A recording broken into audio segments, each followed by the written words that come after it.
এবং মহান রব্বুল আলামিনের কাছে দোয়া করবেন যে মানুষের জন্য দেশে কল্যাণমূলক কাজ করেছে তার মনোযোগ যেন আল্লাহ তাকে ব্যস্ত বসে করেন।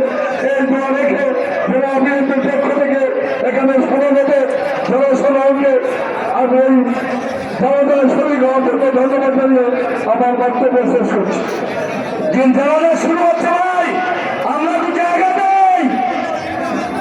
সম্মানিত হাজিরিন, আমরা সামনার থেকে এই কাতারটা খালি করে দেই, মেহরবানি করে। আমরা উত্তর পাশে খালি আছে, আমরা এখান থেকে একটু জায়গা করে দিই না। পরিবারের লোকজন যারা আছে আপনারা একটু তাদেরকে একটু সামনে জায়গা দেন। আমাদের এই সামনে উত্তর পাশের কাতারগুলো অনেকটাই খালি, অনেক কাতারই খালি, কাতারে জায়গা খালি। আমরা সকলে আস্তে আস্তে ধীরে যাই। এখনই কফিন নিয়ে আমরা কবরস্থানের দিকে রওনা দিব। তো কফিনকেও আমরা সহযোগ করতে পারে তার একটু ব্যবস্থা করে দিব।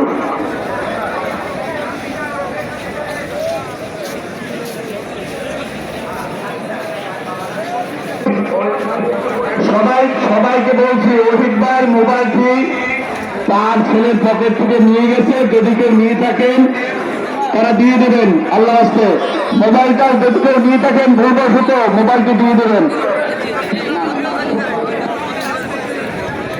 সম্মানিত হাজিরিন, এখানে কোনো এখন দেওয়া হবে না, আমরা লাশ নিয়ে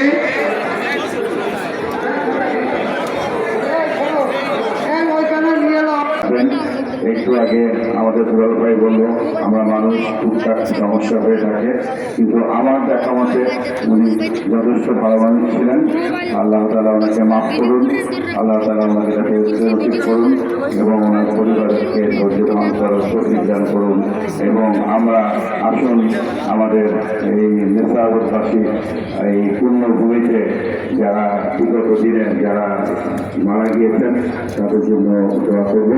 আর সবচেয়ে বড় জিনিস হল উনি আপনাদের এই নেশাবাদের অভিভাবক ছিলেন এবং অভিভাবক থাকা অবস্থায় পরবর্তীতেও উনি আমাদের এই সংগঠনের জন্য যথেষ্ট সেবা দিয়েছেন, যেটা আমি মাননীয় প্রধানমন্ত্রীকে বলেছি। ছাত্রদল থেকে শুরু করে 40 থেকে 45 বছরের ওনার রাজনৈতিক ইতিহাস, উনি কখনোই দলের বাইরে ছিলেন না। তো আসুন, ওনার যে আদর্শ রেখে গেছেন, উনি দলের জন্য যে কাজ করে গেছেন, আমরা যারা এই দল করি সামনে যাতে সুন্দরভাবে সবাইকে একতাবদ্ধভাবে আমরা যেন কাজ করতে পারি এবং আগামী দিনে সবসময় আমরা যারা এই দল করি সবাই সবার পাশে থাকবো এ ওয়াদা করি।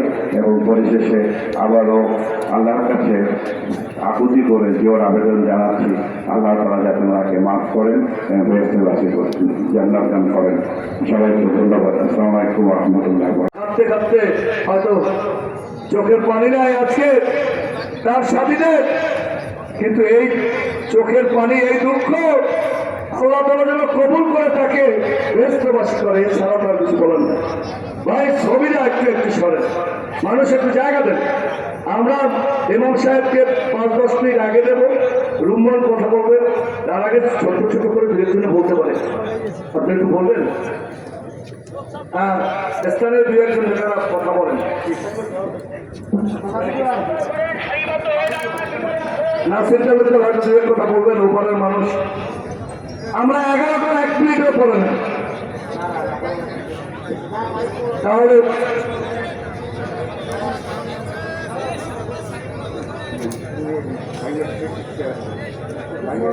আর আমরা যারা দোয়া করতে চাই রুহের মাগফিরাত কামনার্থে একবার সূরা ফাতিহা, 3বার সূরা ইখলাস এরকম ভাবে আমরা পড়ে দিলে আল্লাহ তাআলা তাকে সহজ করে দিবেন।